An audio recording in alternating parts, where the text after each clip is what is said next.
Tak, hammaga assalomu alaykum. Ovozim yaxshi eshitilyaptimi? Kim bor chatda?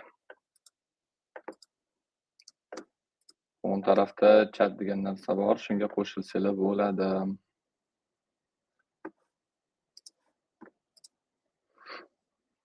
Так, Dilara, подскажи, что у нас там вообще по стриму? Есть ли кто-то интересный? Всем привет. Сейчас посмотрю. Напишите, пожалуйста, в комментариях, слушаете вы нас, нет?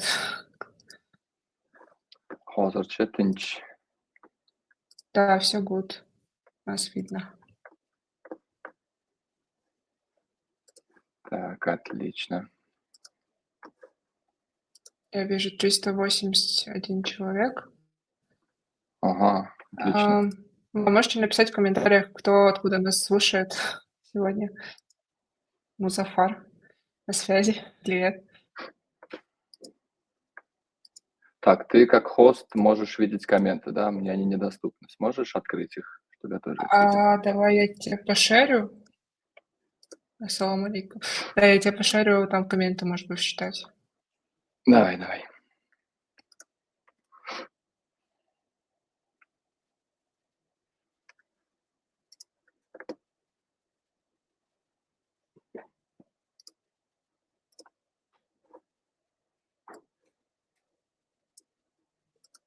Мгм. Через Binance.com ты мне отправила, да, ссылочку? Хорошая. Подожди, сейчас. Так, какая там ссылка? Bola qizlar uzr, asli texnik nosozlik. Hozir men kommentlarni o'qiy olmayapman, o'shaning uchun. Ozgina endi да.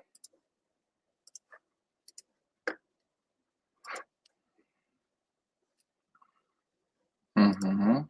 Что-то похоже на правду. Есть.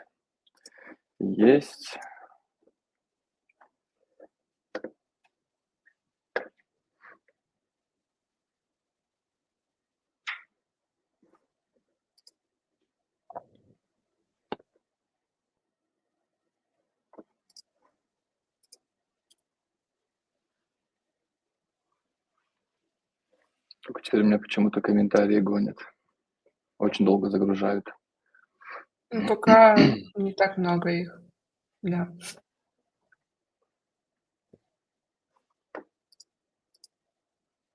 Да, всем еще раз привет. Ждем, пока все подключатся.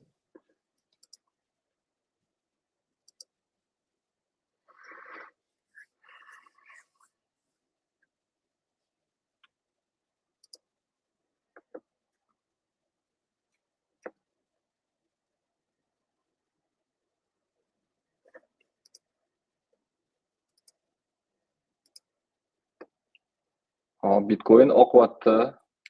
Nima deysizlar bunga?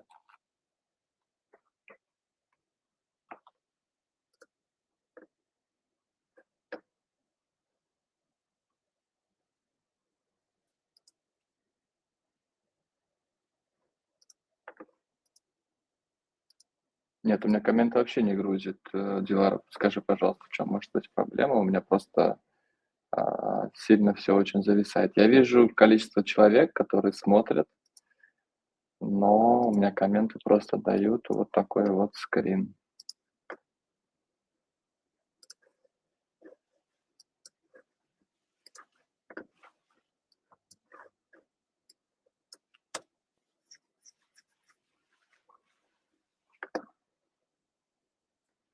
Давай пока так начнем, я тебе потом скину скрин, если что, прочитаешь вопросы какие-нибудь. Хорошо. Nurbekjonga salom. Nurbekjon kim bo'ldi endi? 1 USDT please. Mana shundan boshlanadi firibgarlik o'zi. 1 USDT, 3 USDT iltimos tashlab beringlar degan odamlarga ishongan foydalanuvchilar asosan shunga barchaga taalluqli bo'ladi. Ya'ni barcha firibgarlik turlariga e'tiborini yo'qotishadi. Xo'sh, bugungi taqdimot, bugungi prezentatsiya o'zi asosan yangi foydalanuvchilar uchun qilingan. Nimaga desanglar, kriptoda 1 yil, 2 yil, 3 yildan beri ishlab kelgan odamlar, foydalanuvchilar bunga ishonishmaydi. Bu asosan yangi foydalanuvchi uchun. Lekin eskiga ham, ya'ni 2020-2022-yillardan qolib ketgan eski yuzerlarga ham bu foydali bo'ladi degan umiddamiz. Окей, ждем еще или будем продолжать дела? Как думаешь? Давай начинать. Да, можем начинать. Okey. Xo'sh, demak, o'zi firibgarlik nimaga asoslangan? Odamlarda puli kam bo'lishi mumkin, lekin miyasi ishlaydi.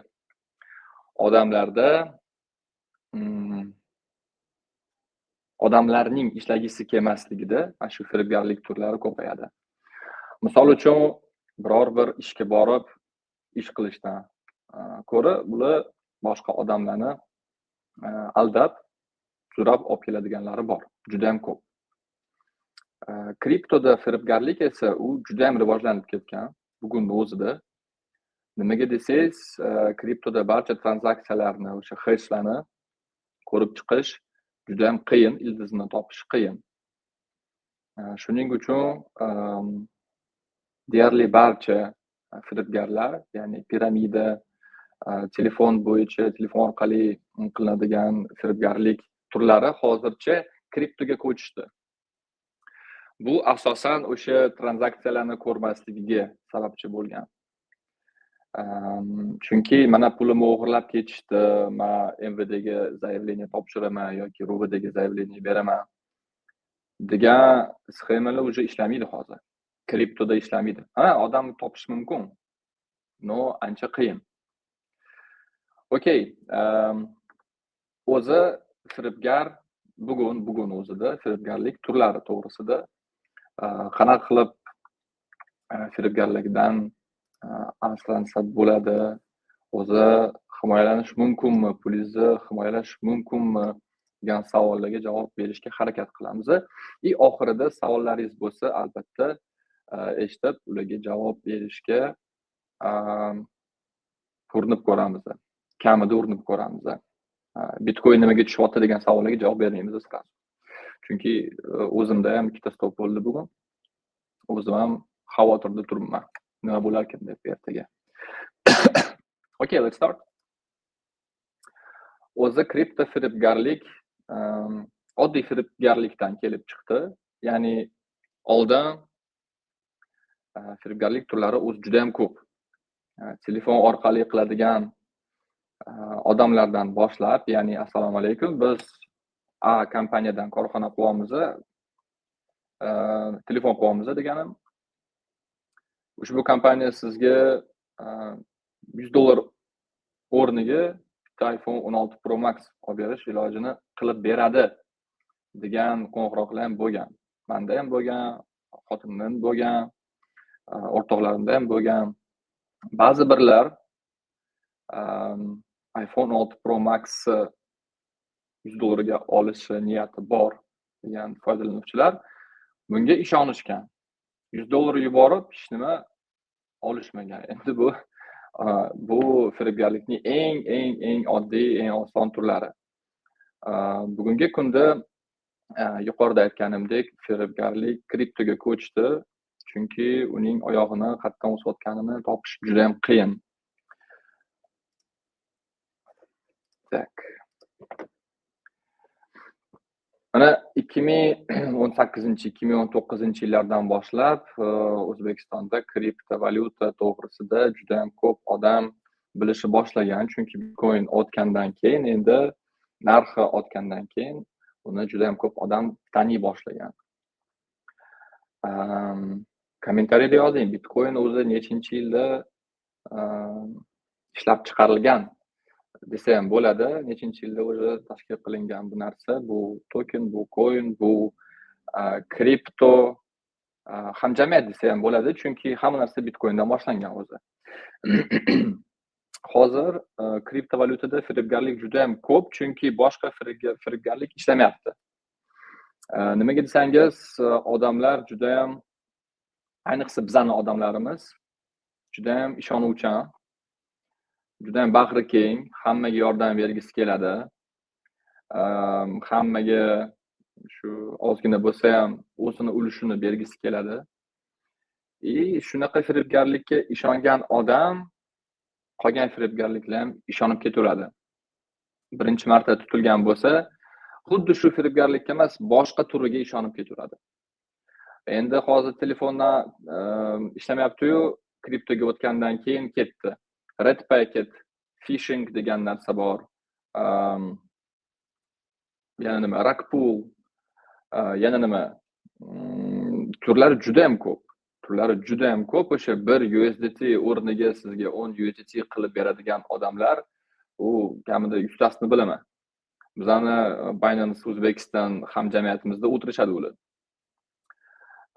O'zi aslida bugungi o'sha prezentatsiyani taqdimotimiz asosan qaysi turlari, ulardan tashqari ayniqsa O'zbekiston, ya'ni O'zbekiston uchun alohida turlari to'g'risida va o'sha pulingizni boshqa odamga shundoq berib yubormaslikka harakat qilish maslahatlari to'g'risida gaplashamiz. Xo'sh, meni ismim Kirchanov. Binance Angel'likda men 2021-2022 yillardan boshlab ishlab kelyapman. Bu volontyorlik ish. Bu ko'p savollarga javob, ya'ni chatimizda juda ham ko'p savol berishadi. Sizga oylik haq to'lanadimi, nimaga ishlayapsiz, stakingga balabattar. Endi kripto hamjamiyatni rivojlantirish uchun ishlayapmiz. O'zbekistonda Binance 3 marta kirishga harakat qilgan 2021-yildan. Mana 2025-yil yanvar oyida rasman, ya'ni rasmiy tariqada kirib keldi. Va bugungi taqdimot, bugungi prezentatsiya bu tarixiy narsa, chunki birinchidan AMA sessiya, ya'ni AMA taqdimoti o'zbek tilida olib borilyapti. Ikkinchidan prezentatsiya ham o'zbek tilida. Mobil ilova bilan veb-saytni tarjima qilyapmiz o'zbek tiliga. Sekin-sekin endi o'zbeklashtirish, Binance o'zbeklashtiramiz va xudo xolasa Richard Teng ham keladi. O'zbekistonga shu yili rasman ochilishiga, ya'ni qator eventlar bo'lib o'tadi. Turli xil, ham universitetlarda, ham maktablarda, ham Binance Academy ochilishga harakat qilyapmiz, ya'ni tekinga o'rganasizlar shu kripto hamjamiyatni, kripto olamni va bundan boshladik. Endi shu AMA sessiyadan, ya'ni tarixiy AMA taqdimotdan boshladik. Shu savolga men javob berdim. O'zi nima sababdan kriptoda mana shunaqa firibgarlik ortib bormoqda? Chunki oddiy firibgarlik уже ishlamayapti. Ishlamasligiga sabab shu odamlarning aldanganligi. Уже odamlar oddiy firibgarlikka ishonishmayapti. Ya'ni telefondan yoki internetdan yoki balkim phishing degan, ya'ni pochta orqali firibgarlik turidan ular internetda o'qib yoki qaysidir tanishimi, dugonasimi, o'rtog'imi bu narsaga tushgandan keyin ularga bu dars sifatida keldi bu narsa. O'shaning uchun hozir kripto olam juda ham rivojlanyapti. O'zbekistonda kriptoga qiziquvchilar juda ham ko'p. Ayniqsa oxirgi 1-2 yilda juda ham ortdi soni. Kriptoda, ya'ni kriptoga qiziquvchilar soni ortgani bilan firibgarlik ham ko'payadi. Endi bu xususiy narsa. Bu o'sha sabablardan biri, ya'ni kripto bu maxfiylik. Asl odamni topish juda ham qiyin. Ikkinchidan bu tartibga solinmagan tizim. Ya'ni mana hozir ko'ryapsizlar, P2P noqonuniy, lekin Uzcard bilan Humodan pul yuborish qonuniy. Bu tartibga solinmagan tizim hisoblanadi, ya'ni tartibga solinmagan tizimlardan biri. Chunki Mana masalan bankka borsangiz, $100 almashtirib kelsangiz, sizga ayni summa beradi so'mda yoki rublda. Chunki bu bank tomonidan ajratilgan mablag', chunki bu sizga chek beriladi. Ya'ni siz ma'lum bir dollar miqdorini ma'lum bir so'm miqdoriga almashtirganingiz to'g'risida. Bu chek rasmiy hisoblanadi. Endi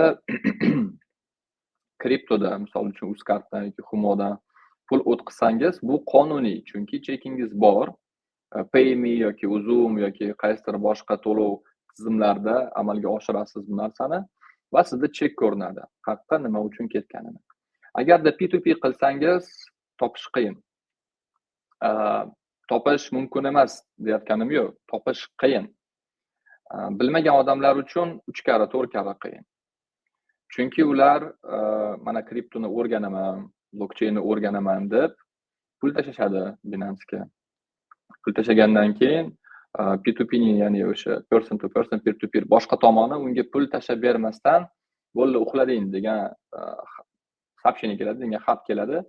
Undan keyin odamni qiziqishi qolmaydi bu narsaga. Ya'ni aldangan odam endi mana shunaqa bo'lar ekan kripto, hamma bir-birini aldayapti, komissiya juda ham katta ekan degan gap so'zlar boshlaydi.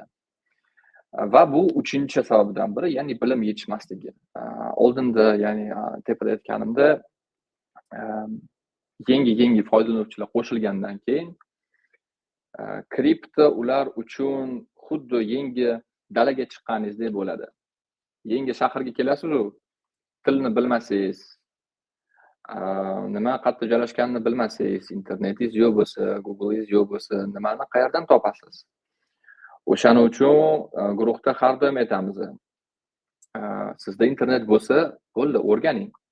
Hech kimdan hech nimani hech qachon sotib olmang. Hech qanaqa kurs, hech qanaqa o'quv markaziga borib nimadir o'rganib, hamma narsa internetda bor. Barcha narsa internetda bor, tekinga. Uyda o'tirib, o'rganib, barchasini o'zingiz qilsangiz bo'ladi. Endi o'sha kripto firibgarlik turlari to'g'risida gaplashamiz. Ular ko'p emas, asosan. Ammo O'zbekiston uchun alohida kripto firibgarlik turlari ham bor. Mana endi asosiy 4 xil yozib qo'ydik biz. Birinchisi bu phishing turidagi firibgarlik. Phishing deganda u misol sizni email pochtangizga login parollarni, ya'ni login parol ma'lumotlarni uxlatadigan soxta elektron xat keladi yoki sizga qanaqadir veb sahifaga o'tish uchun soxta veb sahifa o'tadi yoki boshqa xabar o'tadi. Havolani bossangiz, ya'ni o'sha silkasini bossangiz, boshqacha sayt ochiladi. Sizga, ya'ni o'sha ochilgan sayt rasmiy yoki o'sha rasman keltirilgan deb o'ylasangiz, bu xato. Ponzi yoki moliyaviy piramida endi O'zbekiston uchun bu tanish narsa. Chunki O'zbekistonda juda ham ko'p moliyaviy piramidalar bo'lgan, hozir ham bor, hozir ham odamlar qatnashyapti shunga, hozir ham pul tikishyapti.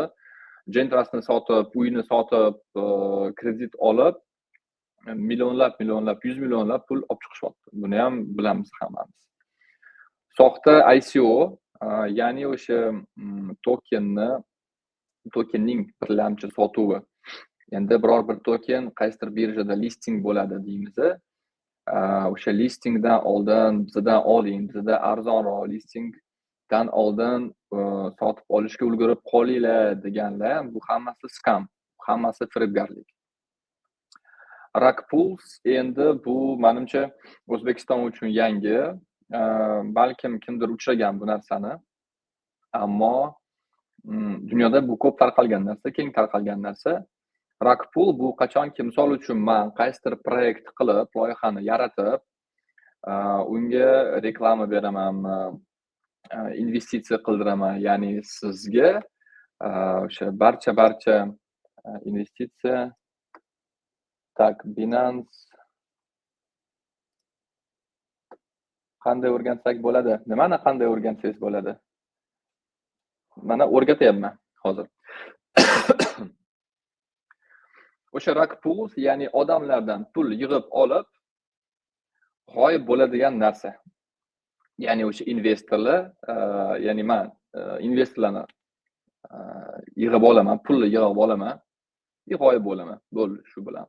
Tokenning narxi tepaga ko'tarilib, investitsiyani undan chiqarganimdan keyin tokenning narxi juda ham tez pastga tushib ketadi. Sizlar pulsiz qolasizlar, investitsiyasiz qolasiz, mani ko'rmaysiz boshqa. Ya'ni bu rug pull deyiladi. Xo'sh, endi har bittasi to'g'risida, ya'ni har bitta kripto firibgarlik turi haqida alohida gaplashib o'tamiz.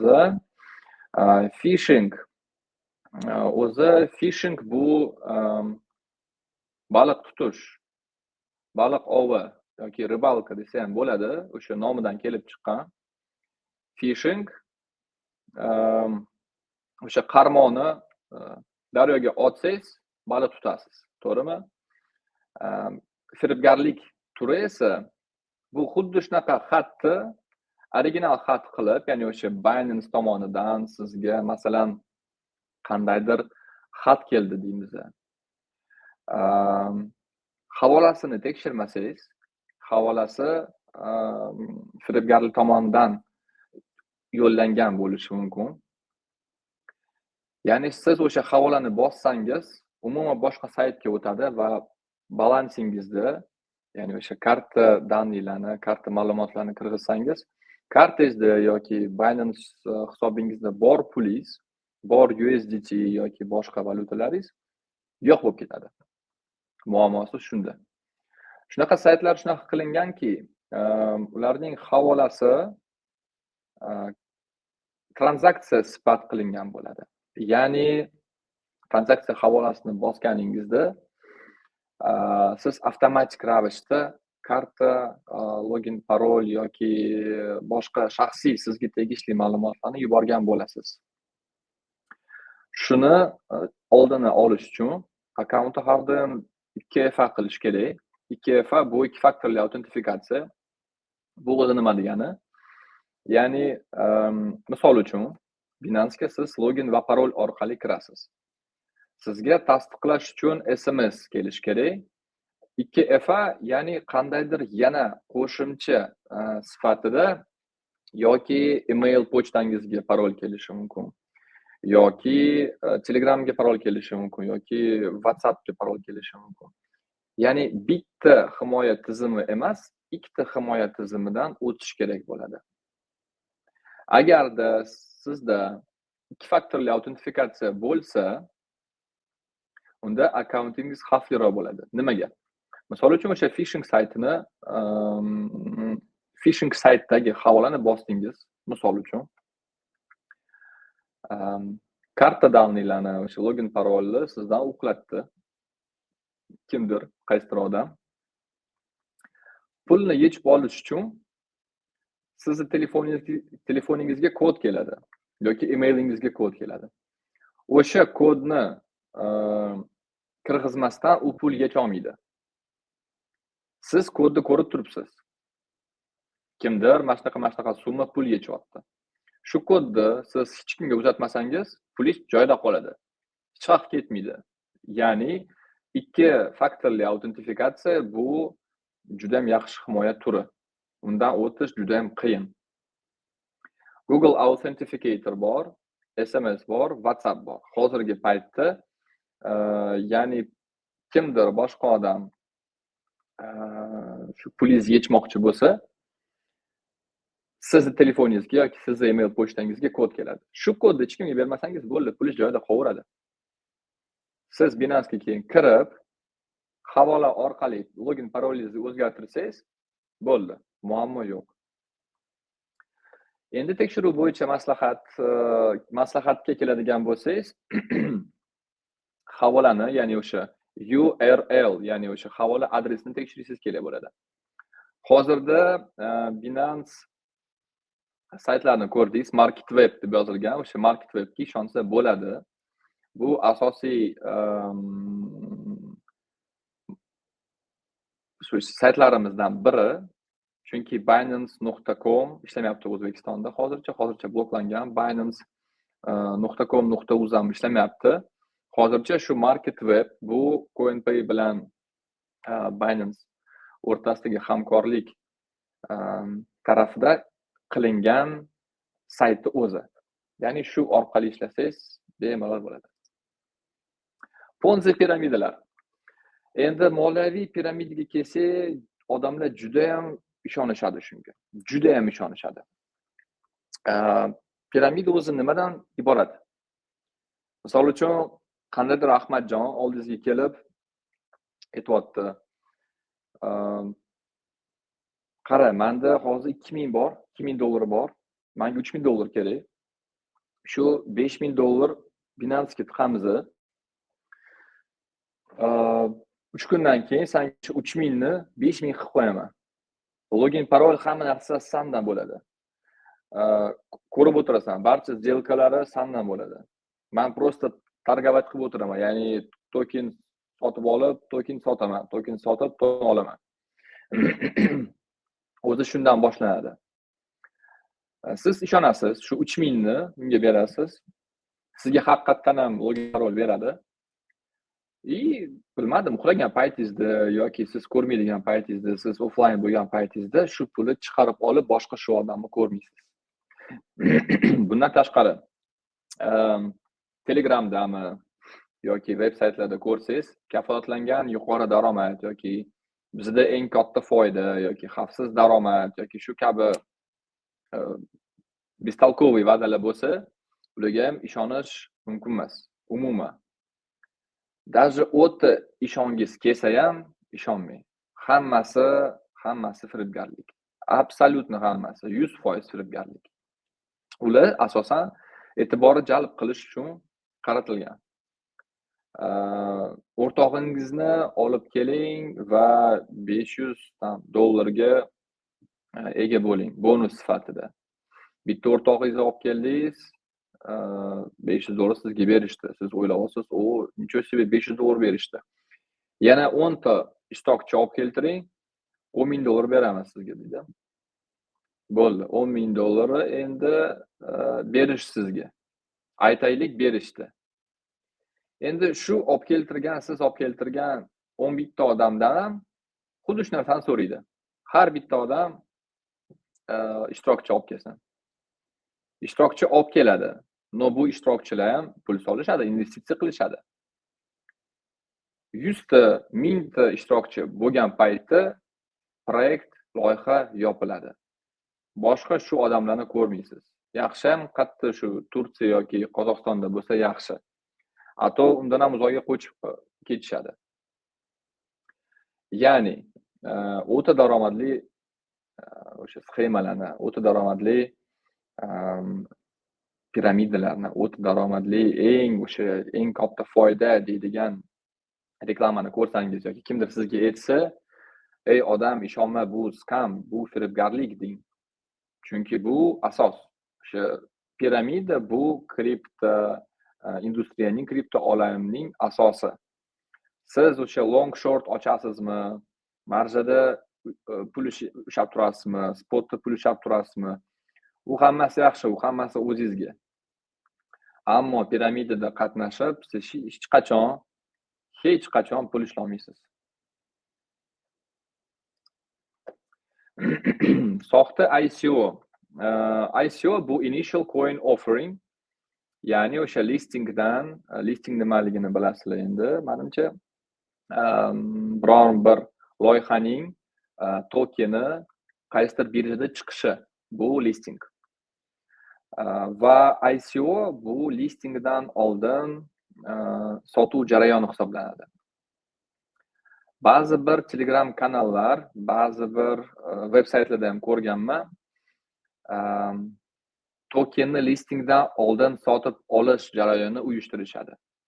Ya'ni mana listing datasi bor, misol uchun 17-aprelda mana bunaqa token chiqadi deydi.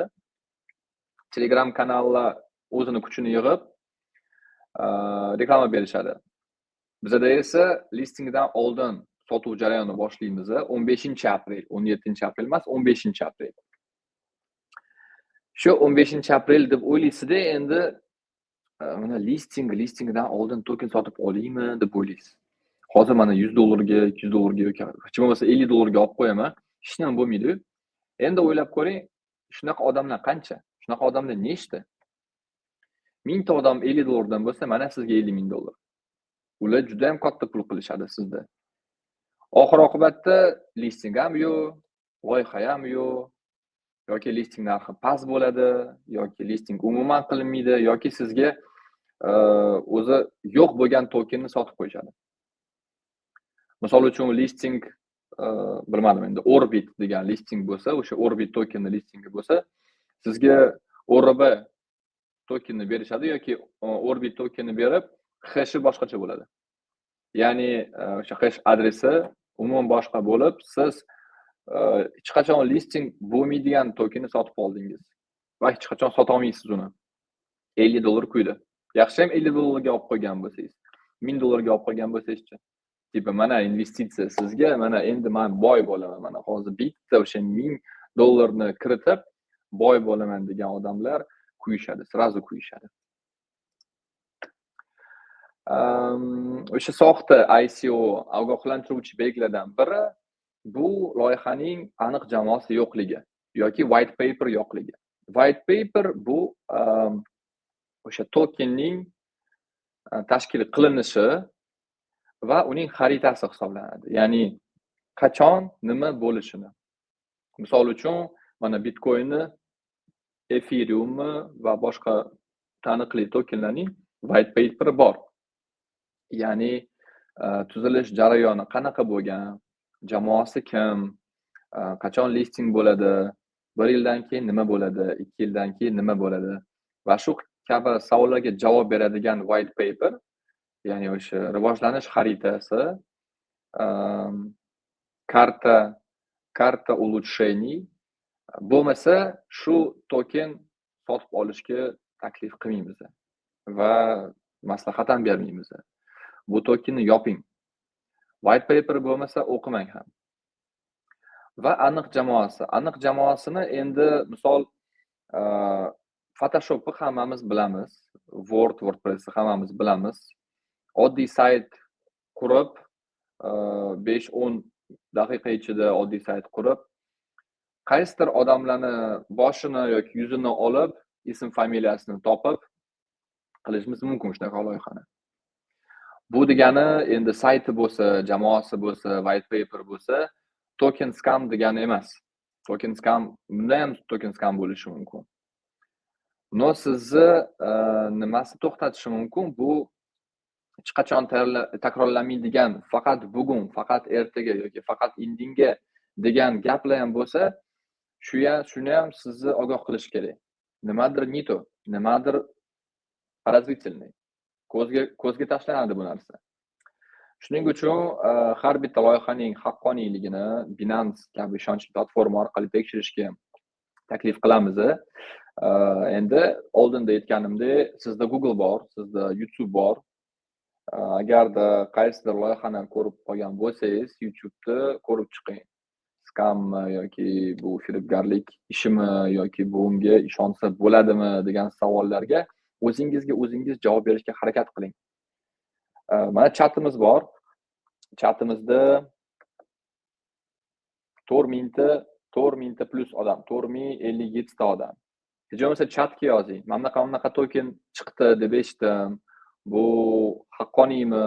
Buni olish mumkinmi? Ishonsa bo'ladimi bunga? Biz javob beramiz. Kamida biza bo'lmasa, boshqa foydalanuvchilar bor. Aytganimdek, 4000 ta foydalanuvchimiz bor guruhda. Endi eng qizig'iga keldik. Rakpool. Mana aytaylik, o'sha Ahmadjon o'zini firibgarlik ishini davom ettirmoqda.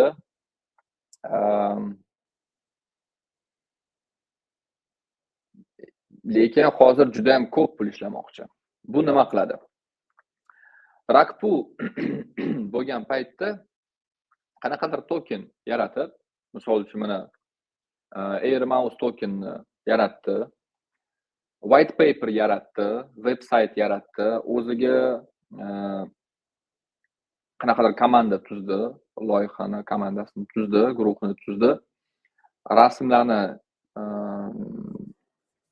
tashlab qo'ydi o'sha veb-saytga, bo'ldi. Komanda ham bor, guruh ham bor, loyiha ham bor, tokenni o'zi ham bor. Bo'ldi. Endi investitsiya ochamiz. Reklamaga juda ham ko'p pul sarflanadi. Bir 10 mingdan 100 ming dollargacha sarflanadi reklama uchun. Lekin bitta reklama misol uchun 100 dollar bo'lsa, ular 10 mingta, 100 mingta reklamani tashlab qo'yadi Telegramga.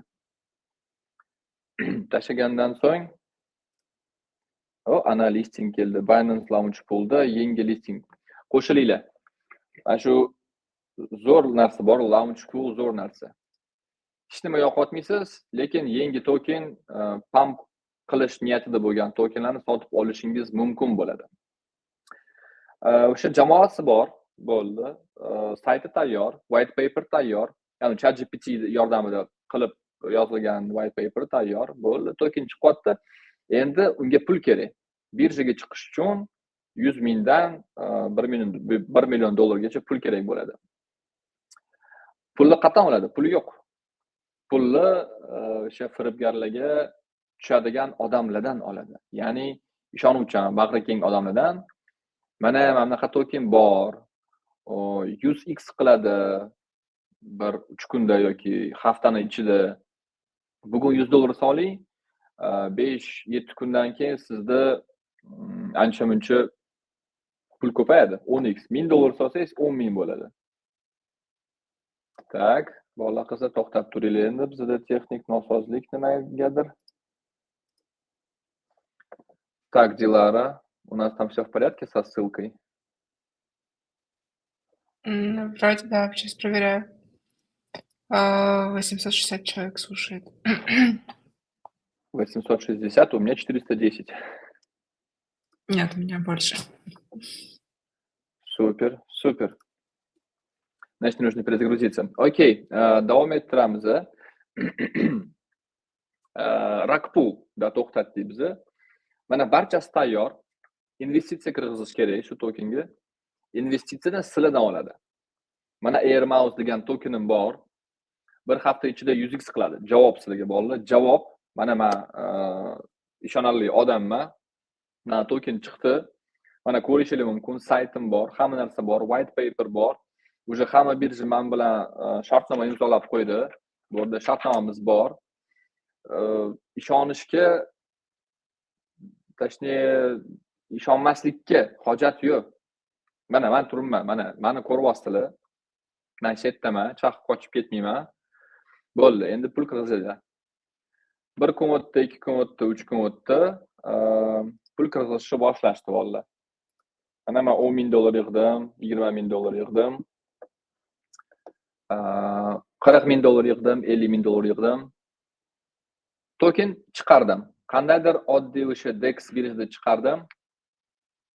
Va o'sha 50 ming dollar yordamida men tokenning narxini o'stiryapman. O'zim sun'iy qilib. Ya'ni o'sha sizdan olgan 50 ming yordamida men o'sha tokenni o'stiryapman. Sekin.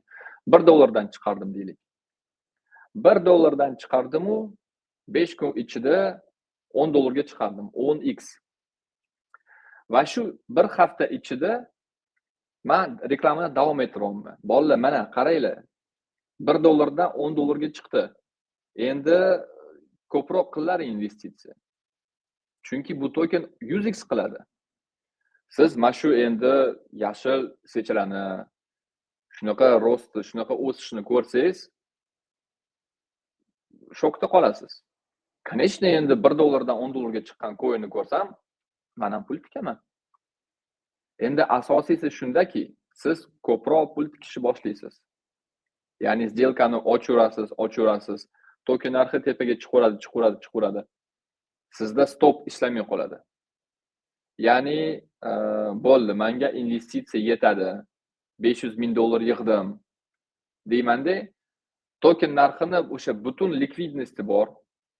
Likvidnosti olib qo'yaman shu tokendan, token narxi pastga tushib qo'yadi. Sizda likvid bo'ldi. Sizning tokenlaringiz yo'q.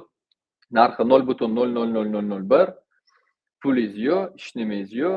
Men esa 500 ming dollar bilan bo'ldi. Meni ko'rmadinglar. Mana shu narsa Rakpool deyiladi. Shaffoflik, haqqoniylik birinchi navbatda bo'lishi shart. No, hammada ham shu narsa ishlamaydi. Rug pull hamma joyda bo'lishi mumkin. Luna coin'ni esingizda adashmasam.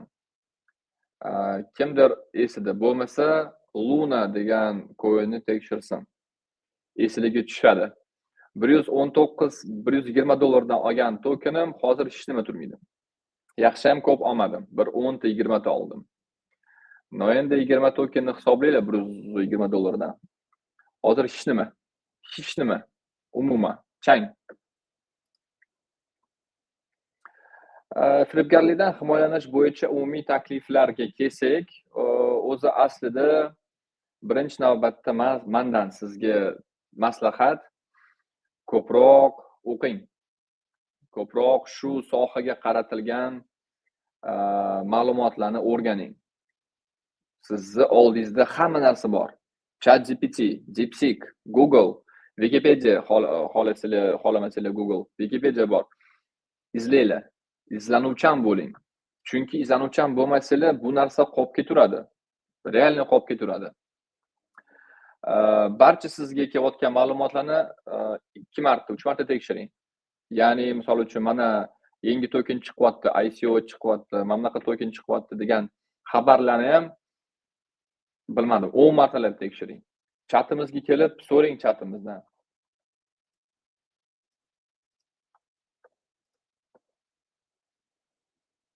Tak. Aha. Chunki chatimizda agar biz javob bermasak ham, foydalanuvchilar juda ham ko'p javob berishadi.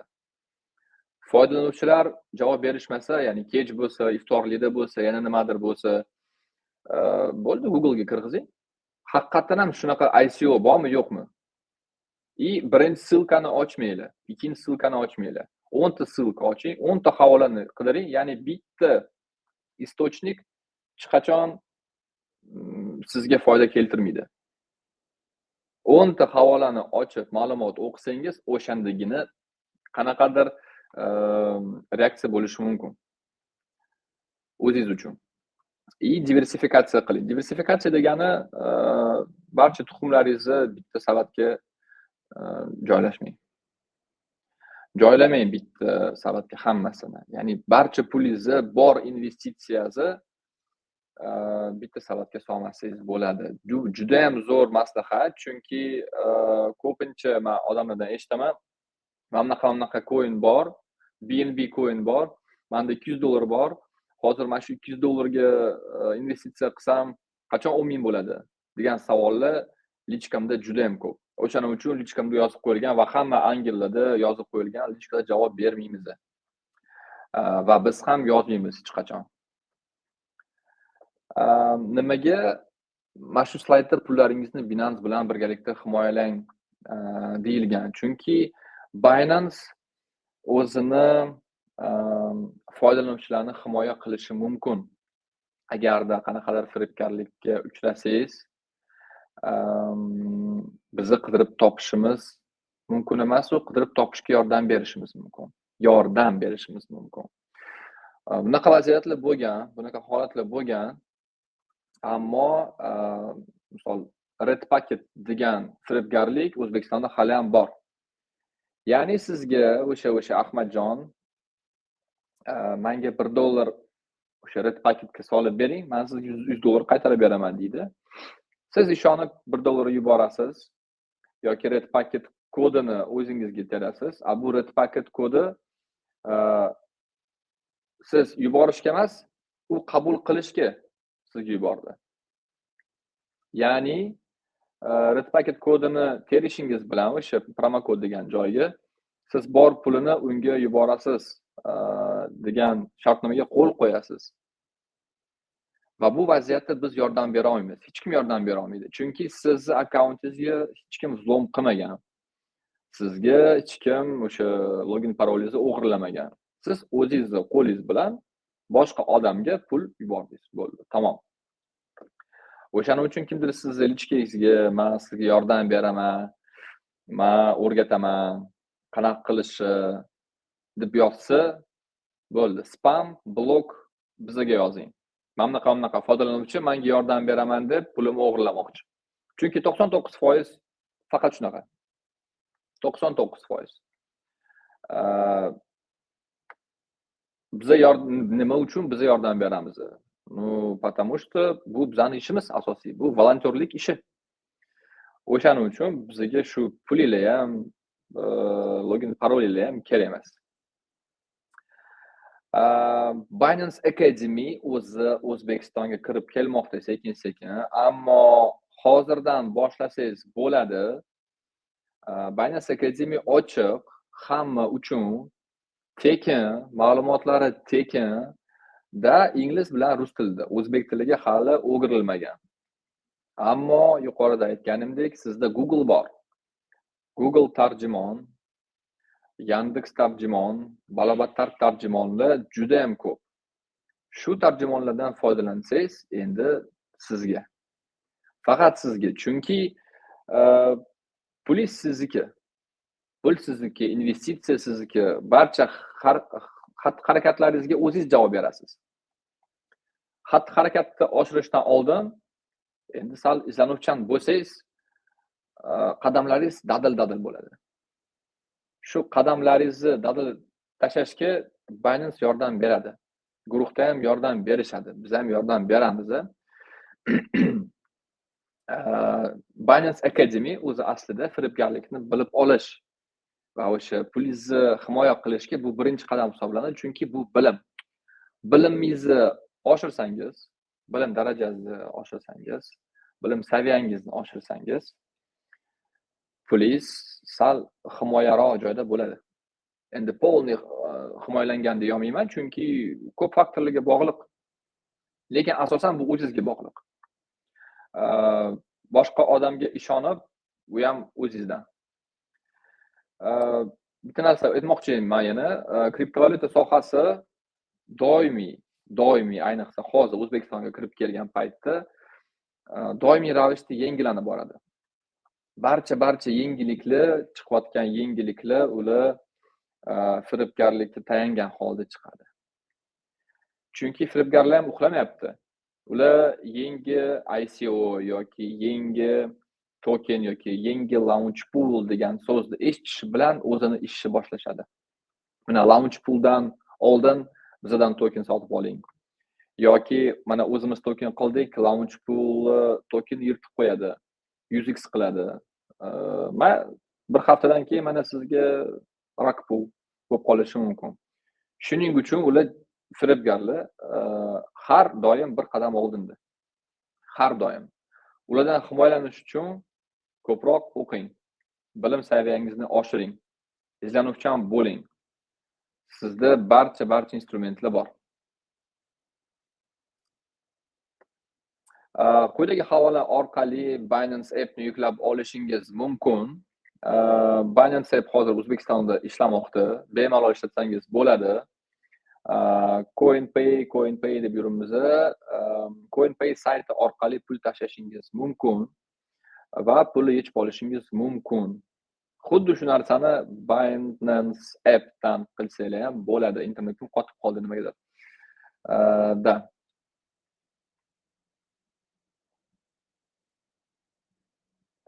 Menimcha shu, agar savolingiz bo'lsa, jonidildan javob beraman. Dilara, мы все. Я бы хотел увидеть вопросы, если они есть, потому что у меня все так же нифига не работает. Я вижу, вопросов нету. Like. Давай спросим. Всем, Супер. если есть вопросы, задавайте. Можем пока пообщаться. Ну, я не вижу. У меня тоже зависает. У меня У вот нас старые есть, а стоит новых нет. 1200 человек. И я вижу сообщения с red-пакетами только. Так. Как вам АМА-сессия? Понравилось, нет? Поделитесь своими впечатлениями. Endi sal aktiv bo'lamiz. 1200 ta odamdan bitta ham savol yo'q.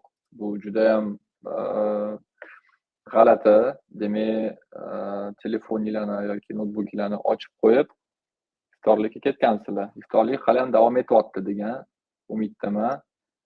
Yaxshilab. Salom Binance, Visa karta qachondan olsa bo'ladi? Visa karta hozircha yo'q. Bu olib tashlangan o'zi aslida. Bu produkt hozir yo'q. Yevropada qolgan Binance kartalar ishlayapti, lekin yangi chiqmaydigan bo'ldi. Binance karta o'rniga biz boshqa loyihalarni, boshqa produktlarni, ya'ni o'sha mahsulotlarni chiqaramiz. Chunki Binance kartadan foydalanish juda ham katta komissiya tushyapti hozir. O'shaning uchun hozircha to'xtatildi. O'zbekistonda kelmasligi mumkin. Pul tashlashda muammo bor. Qanaqa muammo bor? Men o'zi adashmasam bir hafta oldin tashlaganman.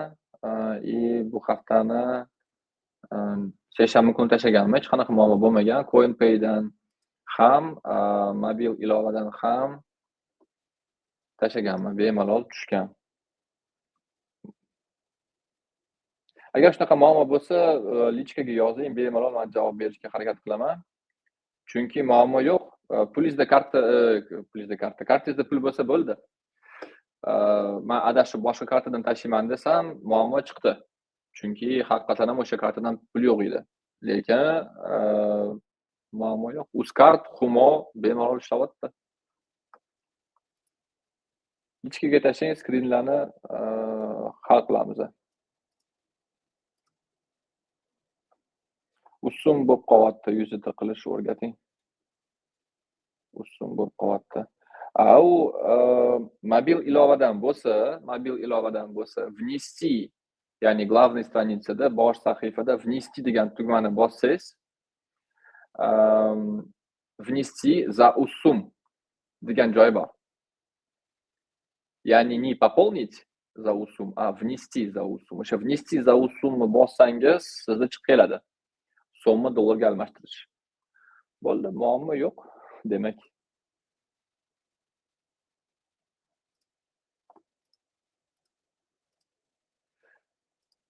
Tak, hozirda bizda Binance dasturxon aksiyasi davom etmoqda.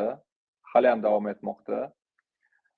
Ko'proq missiyalarni bajarishga harakat qilinglar, chunki USDT olishga shans juda ham katta. Hozir Binance O'zbekistonga mana endi kirib keldi rasman va shunaqa aksiyalar juda ham ko'p bo'lib o'tadi. O'sha Binance futbolkadan to iPhone 16 gacha yutishlar mumkin bo'ladi. Mana shu yerda esa USDT rozigrish bo'lyapti. Bemalol hech qayerdan olishi mumkin.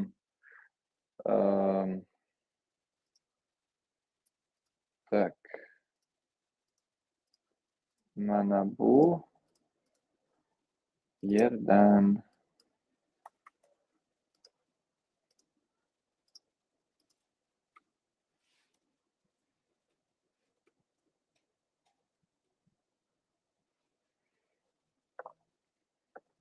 Binance yana qaysi ilovalar bilan hamkorlik boshlamoqchi? Qaysi ilova deganda nimani tushunasiz? O'zi Binance ilova-ku.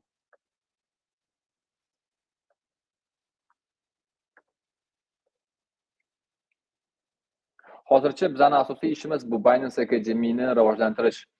Ya'ni moliyaviy savodxonligini oshirish, aynan kriptoda, blockchainda shu savodxonligini oshirsakgina dalishga turamiz.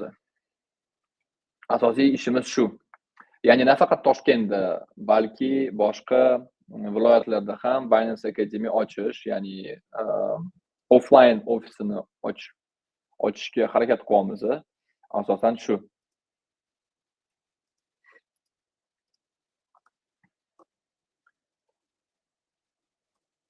Я думаю, все, вопросы закончились. Да, там уже вопросы в чате пошли, поэтому agar yoqqan bo'lsa, agar foydasi teggan bo'lsa, biz juda ham xursandmiz. Shunaqa AMA sessiyalarni qilishga, tez qilishga harakat qilamiz. Oyda, Dilara, уточни, пожалуйста, у нас раз в месяц, да, планируются такие AMA-сессии? Да, раз в месяц. Может, быстрее получится. oyda bir Да. marta, kamida oyda bir marta uyushtirishga harakat qilamiz. Mavzular judayam keng, mavzular judayam katta ulushlarni qamrab oladi o'ziga. O'shaning uchun bu birinchi amal sessiyamiz. Tarixiy desa ham bo'ladi. Bu so'z menga juda ham yoqdi. Tarixiy amal sessiya. O'shaning uchun qo'shilinglar, o'rganinglar. Savolinglar bo'lsa bemalol chatga, bu yerga yoki Binance Uzbekistan hamjamiyatimizga yozinglar. Yordam berishga harakat qilamiz. Binance'dan foydalanib o'qinglar va sarmoyalaringizga omad. Hammaga rahmat kelganingiz uchun sog' bo'linglar. Всё, мы Окей. всё. Всё. Спасибо всем. Пока. Всем пока.